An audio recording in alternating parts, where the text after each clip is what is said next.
fear. Fear is something, I shouldn't laugh about it. Fear is actually something that we all deal with. Very much so. Everybody has something they're kind of fearful of. I was reading this article, the top 10 phobias in the UK. Here you go. You ready? At 60% in some form or fashion, acrophobia. You know what that is? Fear of heights. No. Acrophobia. Yes, it is. Yes. Fear of heights. So 25% severely, 35% more in somewhat shape or form. How about this one? Ophidiophobia. 52% of Britons have this fear. The fear of snakes. I know you guys, my wife was always saying, in Scotland, we don't have snakes. Yes, you do. We heard of a dog getting bit by a snake just the other day, so, Kings Park. Anyway, moosophobia, not the fear of moose. Mooses, I don't know, whatever that is. That's the fear of mice and rats, 26%. There you go. Aerophobia, who might know what that is? Aerophobia, sounds pretty like you guess what it is. Flying, the fear of flying, 24%. Arachnophobia. Right, fear of spiders. You guys got some pretty good spiders here in Scotland, so I've seen the first few months we were living here, it's like, whoa! 18%. That's not too high. Agoraphobia. You guys know what that is? Fear of crowds or being outside, 12.5% of okay, I like this one. Coulrophobia. It's 12% of people have this fear in the UK. Coulrophobia. I'm not even saying it right, probably. I have this. Maybe you do. The fear of clowns. Like, oh. Well, you ever seen a clown? They're kind of freaky, I'll just leave notes. Of course, you got 10% have claustrophobia, which is the fear of enclosed spaces. The fear of the dark, nyctophobia, that's 5%. There were some other ones that were mentioned in a different article. The fear of deep water. How about the fear of needles? How many here have the fear of needles? I know people that, like, the needle shows up and they're like, fainting. Or the sight of blood. How many have the fear of the sight of blood? I love this one. This is a different article, but I just had to say it. 25% of British people have fear of going to the dentist. I don't know if that's why there's a stereotype about British people and teeth and whatnot, but who knows. How about when it comes to dying? 32% of Britons fear dying alone. That's a realistic fear. How about 20% fear dying with pain and dying? That's probably me. I'm right there with it. I don't want to get my sleep. That's where I want to go. And then 12% fear, as far as death is concerned, fear not having their wishes respected at death. So there you go. One last one is I thought this was interesting. One of the fastest growing fears is adults fearing youth. True, it's true. They see the youth as having and they're instigators of antisocial behavior, right? So they're less and less likely to intervene if they see something like that on the streets for fear of a situation of violence or even verbal abuse. So they're less and less likely to intervene, and then they choose to turn a blind eye. It's kind of interesting, kind of crazy, right? Listen, fear is something that we all face, right? And more often than not, a lot of times our fear is legitimate. Certain reasons why we'd fear. Sometimes illogical or maybe irrational fear. But regardless, for the basis of that fear can be immobilizing, right? It can be crippling. I think of Proverbs 29:25, which says, the fear of man brings a snare, right? It grips us, it immobilizes us.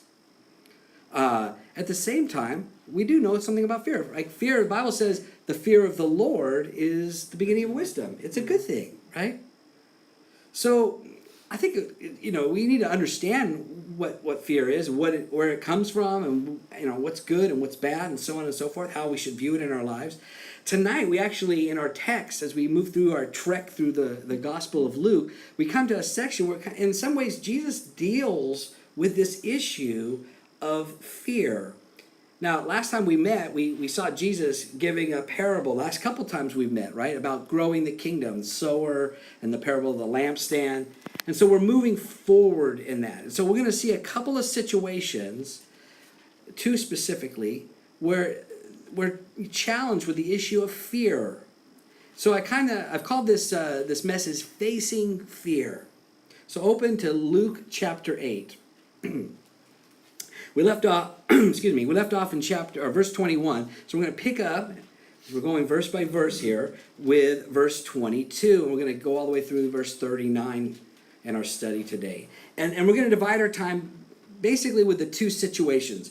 The first one we're going to call the natural, and then the second one we're going to call the supernatural, right? So let's start with the natural. Now, this account, you're going to recognize it basically right away. It's the account where Jesus calms the storm, right? He calms the storm. So look at verse 22. It says, "Now it happened on a certain day that he got into the boat and with his disciples, and he said to them, 'Let us cross over the other side of the lake.' And then they launched out." So we'll stop there. First, I just kind of set the scene here. Luke says, "Now it happened," and on a certain day. Now, he's moving the timeline. He's moving the narrative forward. And that "now it happened on a certain day," it kind of gives the indication that this was an incident that happened. It doesn't necessarily mean that this actually happened specifically in the chronological order of the Gospels. Often you see that, right? With the Gospels, you see as well Matthew and Mark share about this particular incident. And in their Gospels, they give a different parable that he spoke, or they give a different event that happened right before it. And I think people oftentimes get hung up on the chronology of the Gospels, the order of things. And the fact is, the order of events isn't necessarily or always relevant in the chronology. I mean, sometimes they are. Sometimes there's a specific event that follows after another event, and it's important because there's a reason for that. But oftentimes it's in context to the narrative for that particular gospel. Now, I love it because that's the beauty of having four separate gospel accounts, right? They give a unique perspective from the person giving that account. A perspective of the exact same story, just a different kind of a viewpoint, right? They're not contradictory to each other or contrary to one another, complementary to each other. So that's just important to point that out. Now, the one phrase I want you to hold on to in this particular verse, in this first verse, is when Jesus says to his disciples, "Let us cross over to the other side of the lake." So for right now, just hold on to that. Tuck that phrase, that sentence away, and we're going to come back to it in short order. But they launch out. It tells us that they launch out. And it tells us that to launch out on the lake. Now this is, of course, the Sea of Galilee. Now, the Sea of Galilee, sometimes called the Sea of Tiberias, also the Lake of Gennesaret. It's really just a lake. It's not really even that big. I don't know why they call it a sea, but that's just what they decided to call it, the sea, right? And for at least a handful of these disciples, James and John and Andrew and Peter, they would have been very familiar with this particular body of water, right? Because they were fishermen. And they probably would have been on this sea, on these waters, thousands of times. So, they're experts, they should be pretty good at boating, fishermen, and so on and so forth. So they're no problem, no sweat, right? Well, verse 23 says, as they sailed, that's Jesus, he fell asleep, and a windstorm came down on the lake, and they were filling with water and were in jeopardy. Now, I like that about Jesus. He was asleep. He was at ease, obviously. He was very much at ease. I would imagine, that either one of two things happened. Either that he, was just really, really, really tired, which may have been the case, I'm sure. Or, because he's human, 100% human, right? And exhausted, or he was going to teach them a lesson. So I think probably maybe both were true, but maybe the latter was probably even more so. But it tells us that a windstorm came down on the lake. Now, this is a very common occurrence on the Sea of Galilee. If you ever go to, it still happens today in Israel today in the Sea of Galilee. The Sea of Galilee is actually 700 feet below sea level, right? So, and it's surrounded by various hills and mountains around it. So you can imagine being below sea level, you're gonna have a lot of warm air on the lake itself, but then you have a lot of cool air sweeping across the hills, coming down from the hills onto the lake. And so you know what happens if you know anything about weather, right? And we're from Texas. We know exactly what happens when hot air and cold air mix. They don't like each other. Like tornadoes and storms. And that's exactly what happens on the Sea of Galilee. I mean, literally, oftentimes without even any notice. It just, the warm air, the cold air hits, and boom, a storm just arises just instantaneously. They can cause waves in the water up to 10, 15 feet. So you can imagine, this is tumultuous, right? This is serious. And that's obviously what we have here. And Luke tells us that the boat was actually filling with water. I mean, just the waves are hitting, crashing over. You can't fill it, bail it fast enough, kind of a thing. That's what was happening. So much so that in their estimation, remember, these guys were expert boatsmen, fishermen, so on. They were in jeopardy. It was very real, right? That word jeopardy means imminent danger or peril. And again, as fishermen, they would have known what was serious, right? They would have known what was real and what was perceived. And they were in real danger. And yet I think about us, and I think that oftentimes the things that we face, the trials that we face, are like those storms. They come out of nowhere. They are oftentimes seem kind of coming from very natural circumstances of life.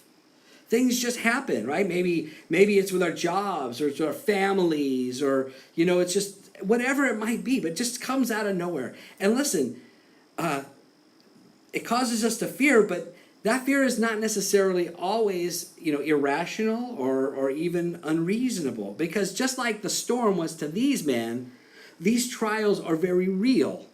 The things that we go through can be very, very real, right? Our circumstances. So not even trying to say, oh, just imagine more, no, they're very real. I love Paul. Well, I love Paul, but I think it's interesting that Paul, he speaks about a lot of the trials that he has gone through. In 2 Corinthians 11, 23 through 28, he says, in labors more abundant, in stripes above measure, in prisons more frequently, in deaths often. From Jews, 5 times I received 40 stripes minus 1. 3 times I was beaten with rods. Once I was stoned, and not the drug stuff either, just literally physical stones, right? 3 times I was shipwrecked. And a night and a day I have been in the deep, in journeys often, in perils of water, in perils of robbers, in perils of my own countrymen, in perils of the Gentiles, in perils of the city. This guy's in a lot of peril. Wilderness, the sea, right? And then he said, amongst false brethren, besides the other things, what comes upon me, my deep concern for all the churches. Paul understood trials. Paul understood the things that come upon us are very real. They're very real. So what do we do? What should we do? Well, what did the disciples do? Well, they went to Jesus. Verse 24. And they came to Jesus, awoke him, saying, Master, Master, we are perishing. So they go to Jesus. Now, you got to love Jesus, because even in the midst of all of this stuff going on in the storm, he's still asleep, right? He's still asleep. Now, again, I said it's either, really, really tired or teaching a lesson. I probably would say the latter, But these guys come to Jesus, which, of course, coming to Jesus, always the right thing to do, right? Always the right thing to do. And yet, did they really come with the right attitude? Because it tells us, they say, Master, Master, we are perishing. I love it because you can compare the different accounts. Mark's account says they came to Jesus saying, "Do you not care that we are perishing?" They were coming to Jesus, in other words, but not in faith. And it's kind of as if they were saying, "Come on, Jesus, we need you. Get up, start bailing water. Everybody's got to do their share. Don't you care? You're just going to sit around and watch us go under, kind of a thing." And I think isn't that often how we think of things when we're going through trials? We go, "God, don't you see what's happening in my life? Don't you care? Don't you care that I'm perishing?" And fear starts to grip. It grips our lives. And it gets our thinking all muddled up. Gets our thinking all muddled up. Just causes us to kind of doubt and just everything like that. Yeah, and the Lord's so gracious, right? His response to the whole situation, we're going to see, this is amazing, right? Verse 24, the first part, or actually the last part, I should say. He says, "Then he arose, and he rebuked the wind and the raging of the water," like with a word, boom, and they ceased, and there was a calm. I mean, you got to imagine the scene, right? They're like, "Jesus, we're perishing." He gets up. I don't know what he said necessarily, but he's just like, and with a word, these guys are like, "What the what?" I mean, I guarantee you, when they came to Jesus, "We are perishing," they didn't expect that as a response. That was not the spot they were looking for, And the storm ceased, right, with a word. That's amazing. These guys were blown away. We'll see that. But listen, we're blown away when we see it, but we have the advantage, right? We have the advantage of kind of looking back in hindsight because we know who Jesus fully is. We kind of talked about this briefly on Thursday. We're going to talk even more about it, but it's the same Jesus with a word, right? The same word that spoke the worlds into existence, right? John says, "In the beginning was the Word was with God, and the Word was God," right? That word that was spoken, that word, and we'll see this on Thursday, the word that says, "Let there be light," and there was light. That very same word was spoken to stop and to calm the storms. We know that, but how often do we forget that, right? See, these guys, they're just getting to know it. They're just starting to see. They're just starting to understand. Jesus is revealing himself, kind of little by little, if you will. But Jesus then addresses them. And he says to them, in this first part of verse 25, he says to them, "Where is your faith? Where is your faith?" Matthew's account, I think it adds a little more flavor to it, if you will. He says to them, "Oh, you of little faith. Oh, you of little faith." But in Matthew, before he says, "Oh, you of little faith," he adds this, "Why are you so fearful? Why are you so fearful?" Now, let me just say this. When Jesus rebuked these guys, I don't think this was like a harsh rebuke, like, "Oh, you of little faith, you people, what are you going to learn?" I think it was a loving, caring, we don't have given the tone in the scriptures, but Jesus, right? He's meek, he's humble, he's caring, he's loving, and he just was like, "Oh, you guys," right? He understood that the circumstance was very real. This was not just imagined. It wasn't like, "Come on, get a grip," No, he was basically like, "Come on, guys, why are you so fearful? Where is your faith?" You see, the opposite of faith, kind of how I see it, the opposite of faith isn't necessarily doubt. The opposite of faith is fear. Right? Fear, because doubt only arises because of fear. It's because of fear. When we doubt God, right? Because we're looking at our circumstances. There's another incident we'll see probably later, storm. This time Jesus calls Peter out on the water. Remember that? And he gets his eyes off of Jesus. He sees the wind and the waves, and that's what he focused on. And he began to be afraid.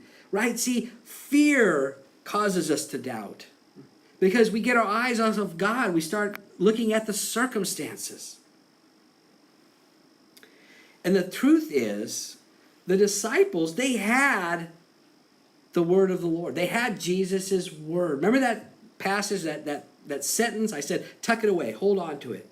Back in verse 22, because what did Jesus say to them?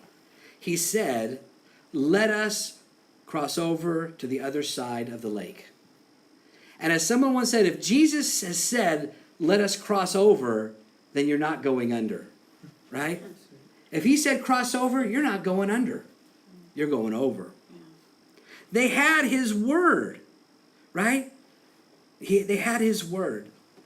Listen, we have his word. I mean, the myriad of verses that are so encouraging, so exhortative to us. Verses like Matthew 6:25, where it says, don't worry about your life, what you will eat or what you will drink, nor about your body, what you'll put on, right? Because the Lord knows, the Father knows what you have need of. And then Matthew 6:33, seek first the kingdom of God and his righteousness, and all these things, those things he just talked about, don't worry about, all of those things will be added unto you. I mean, there's so many other passages, so many other times that we've discussed as well in messages. We've talked about how as Christians, the scriptures tell us that our bodies, our lives are not our own, that we have been bought with a price. We belong to God. We're his. He owns us. We're his. We're his vessels, his temples, his vessels to do with it he sees fit.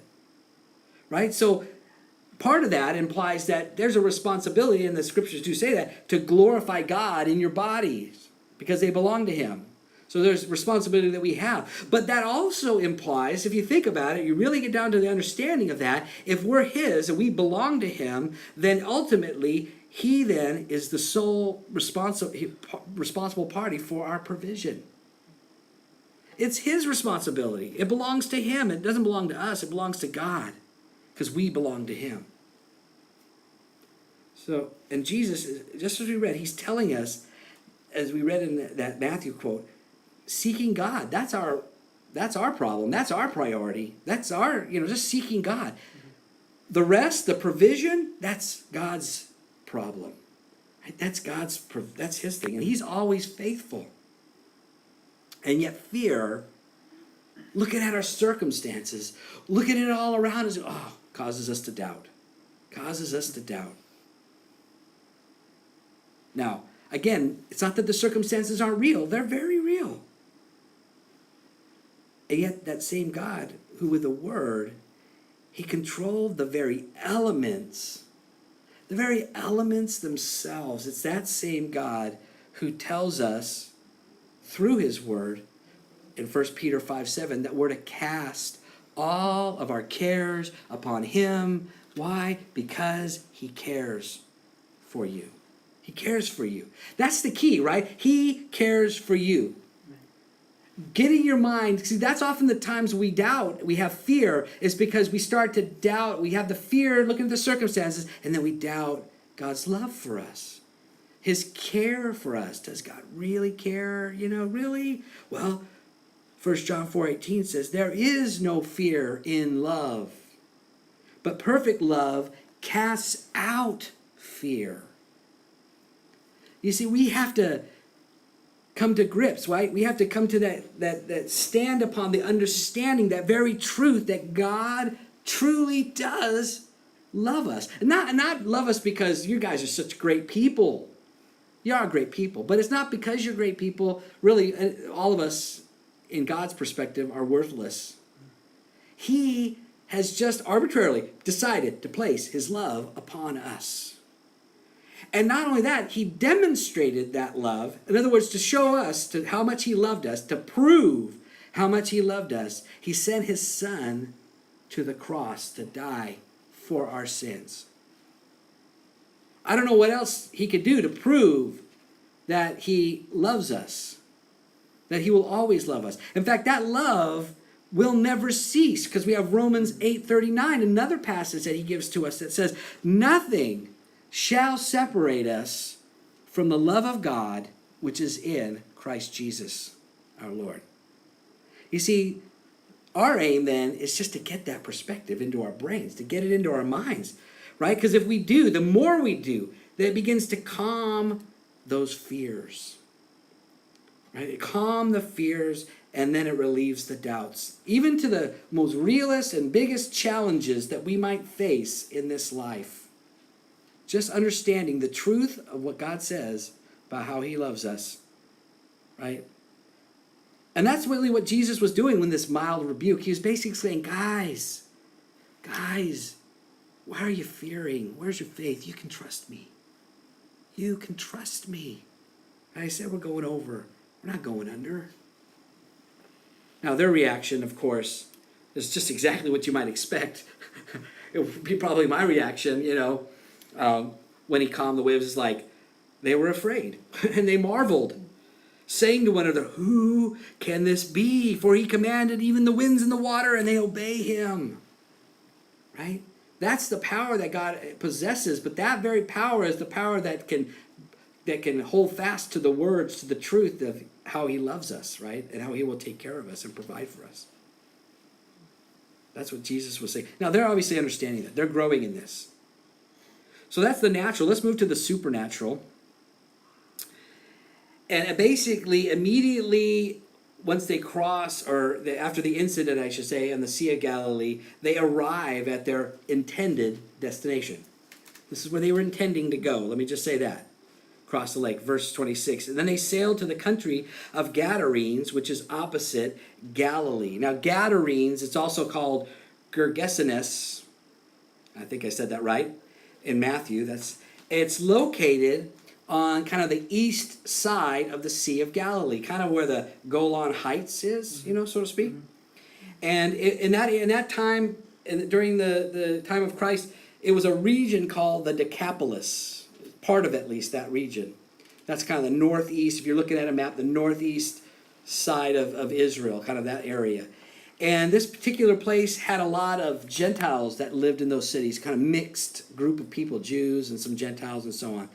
And again, I said it was in the Golan Heights, so kind of interesting because it was a problematic area, as we'll see then, and it's still a problematic area even today in Israel, so obviously some things never change. But verse 27, go through verse 29, says, and when he stepped out on the land, there met him a certain man from the city who had demons for a long time.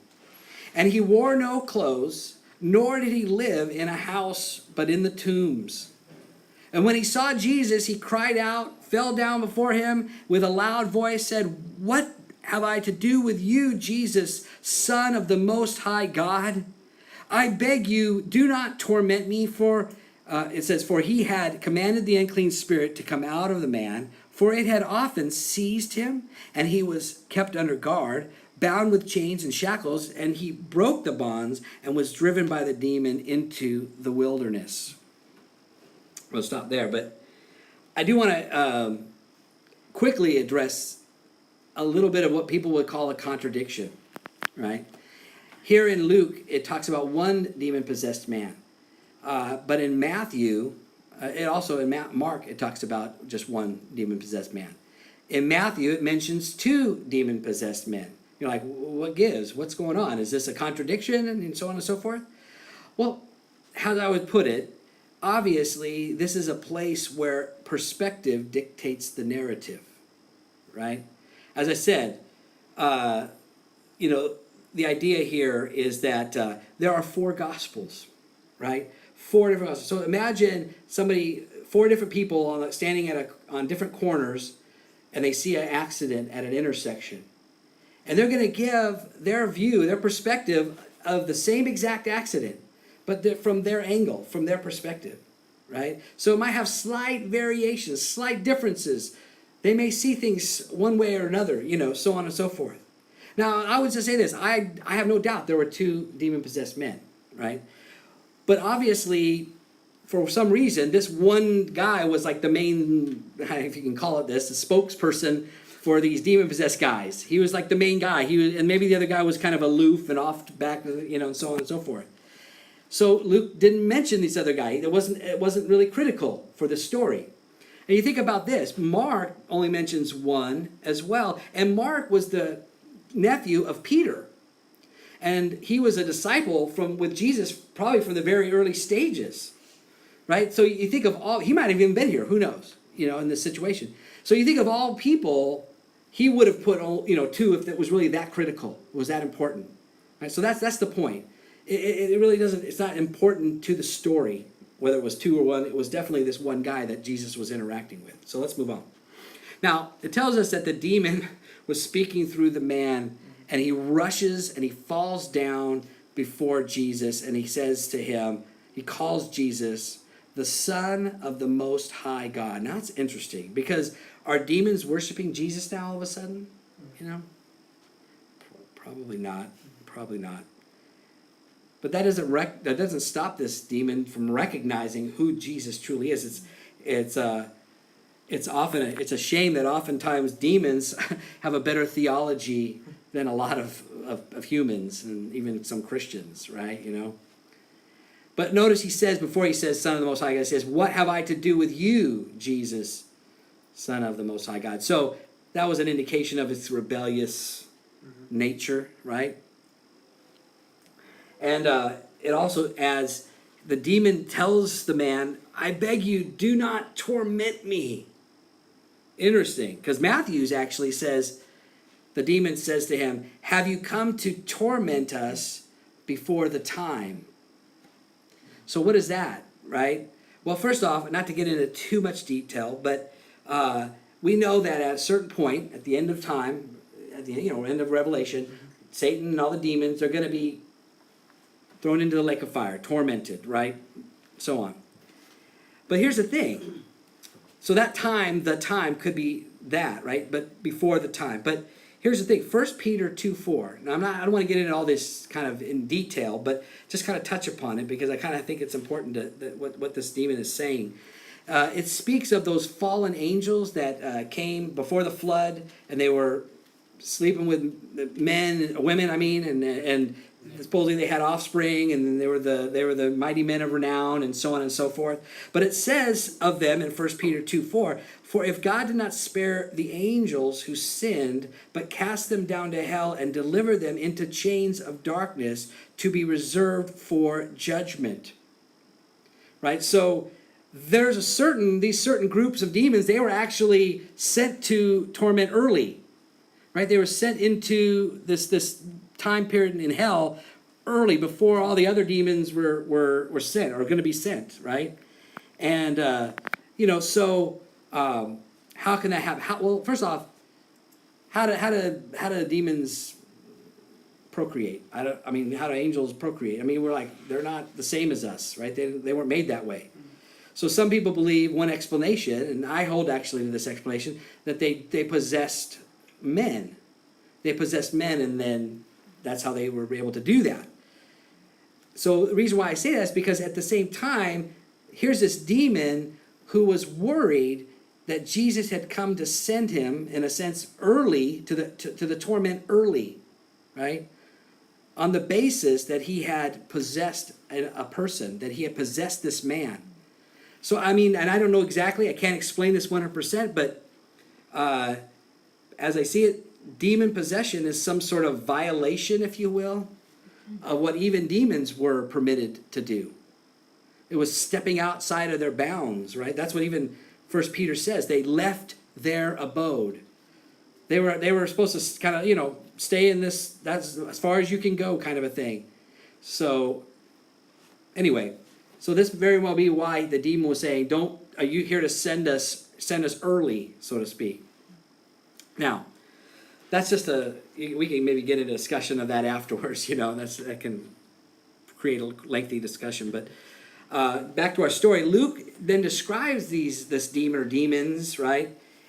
How he seized him, he drove him into the wilderness, he even gave him supernatural strength.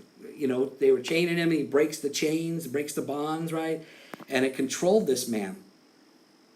And think about this. This must have been a very terrifying scene, if you can imagine. I have actually, not trying to go into detail, but I've had a couple of occasions where I've encountered demon-possessed people. And it was not a good thing. It was very scary, right? It was kind of like, okay, people that go around and like talk about like as if they're like demon hunters or something. That's just crazy, right? That's you don't go around looking for those kinds of things. I would never do that.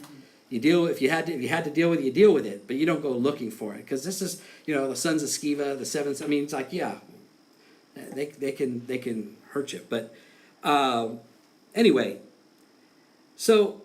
This was obviously very scary to these people. It's scary to the townsfolk, scary to the disciples, like, whoa, And I think that when we see the supernatural, when we see the spiritual warfare that there is, it's very terrifying, right?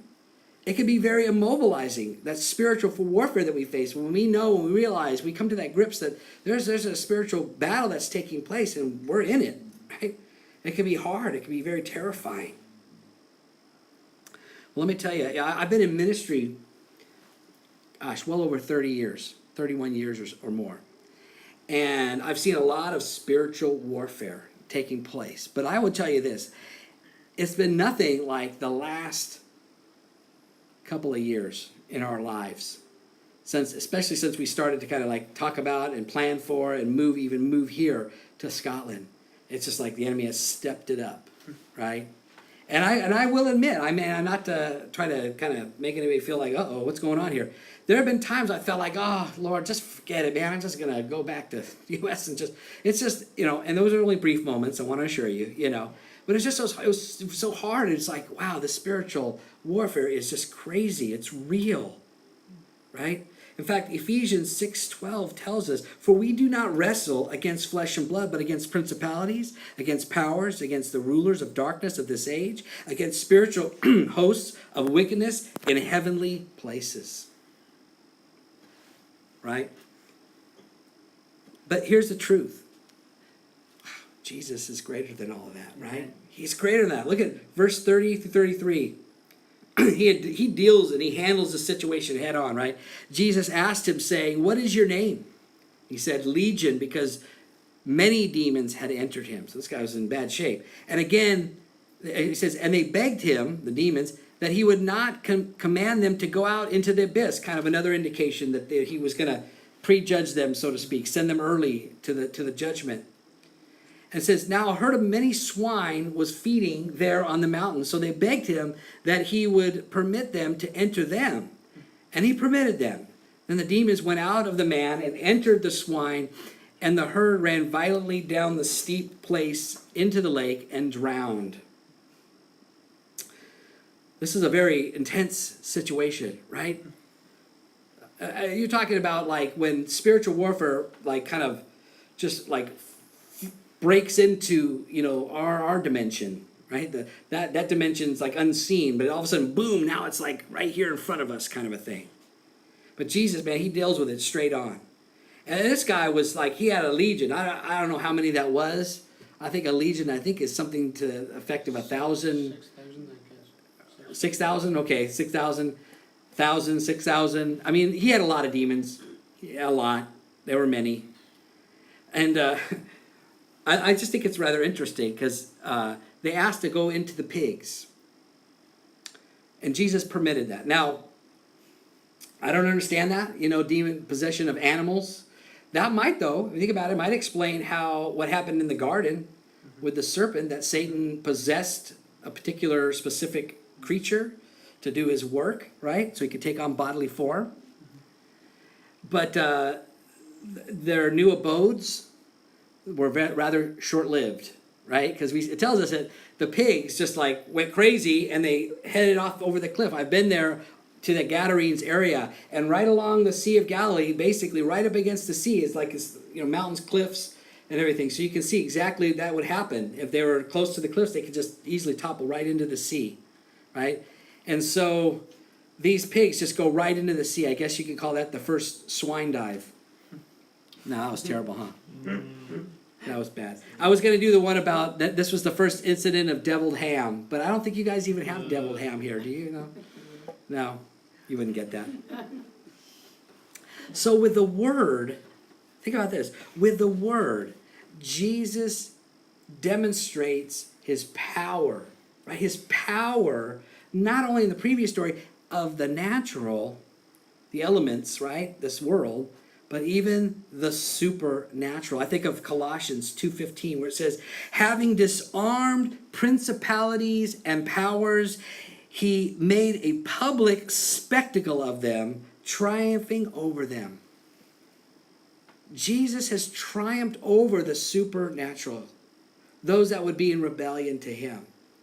And though we may be in a spiritual warfare, we have the victory, right? Greater is he that is in us than he that is in the world. Amen. Right? That's the truth. That's the truth of God's word. We don't have to walk in fear. We can walk in faith. We can trust because God has the victory. Jesus has the victory. He won it at the cross and through his resurrection. And that's on our behalf. It's on our behalf. If God is for us, who could be against us? Amen. Right? Now, the truth is, the disciples were blown away, but not everybody was happy about that. Look at verse 34. And those who fed them saw what had happened. They're talking about fed them, the swine. They fled and told it into the city and in the country. Then they went out to see what had happened, and came to Jesus and found the man from whom the demons had departed, sitting at the feet of Jesus, clothed and in his right mind, and they were afraid. They also, who had seen it, told them by what means he had been demon-possessed was healed. Then the whole multitude of the surrounding region of the Gadarenes asked him to depart from them, for they were seized with great fear. He got in the boat and returned. Think about this. The people in all the surrounding region, not just one town, but all the surrounding region, they were upset, right? They were not happy for the guy who had been demon-possessed, right? They were upset. They were fearful because, I think in a sense, right? They were fearful because what were they doing? They were farming pigs, right? They were farming pigs. Think about it. These were Jews farming pigs. Pigs weren't kosher, right? It was sinful. It was unlawful. And I think about it as well. These people were probably, because the capitalists had a lot of Gentiles mixed in, they were capitalizing, right, on the fact that there were Gentiles there. And they're saying, oh, we got some money to make. Well, who cares if they're not lawful for us to even be handling them? We're going to make some money off of this. They're profiting from sin. And it looks as though that the demon-possessed guy, because it tells us they chained up the demon-possessed guy. They tried to, at least initially.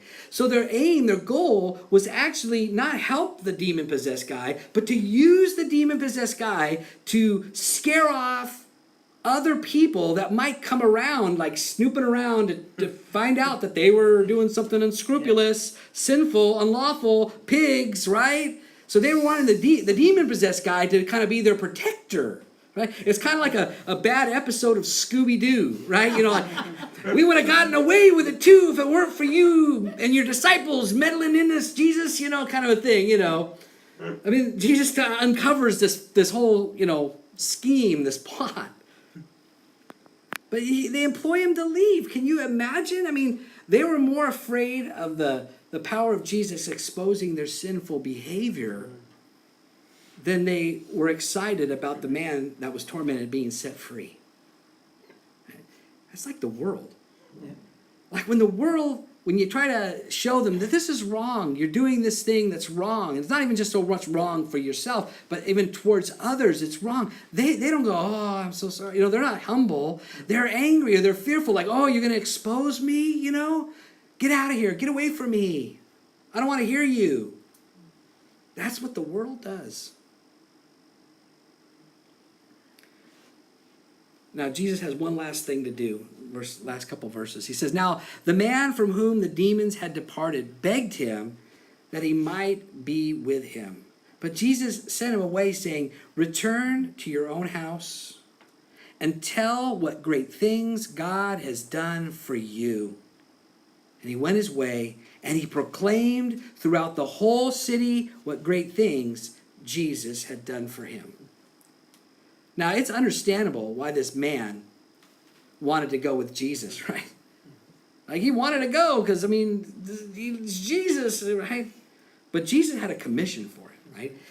His commission was to be a witness, right? To be a witness right where you are. To be a witness right where it's the darkest, right? Where these people were lost. They needed to hear what God had done for him. So he commissioned him, right? Listen, the truth for us is Jesus, he's going to help us overcome fears. He's going to give us faith. He's going to give us the ability to trust and to have victory in those moments, right? In those circumstances, to face it without fear. But once he gives us the victory, right, we need to do something with it. We need to not just hold it in, right? Oftentimes it's like we come to church and it's great to be around the brethren and the fellowship. Even at times we're worshiping or we're hearing a Bible study and God's speaking to us, and we even oftentimes the victory kind of comes in those moments when we're all gathered together and it's like, oh, can we just stay here? You know, do we have to leave? You know, right?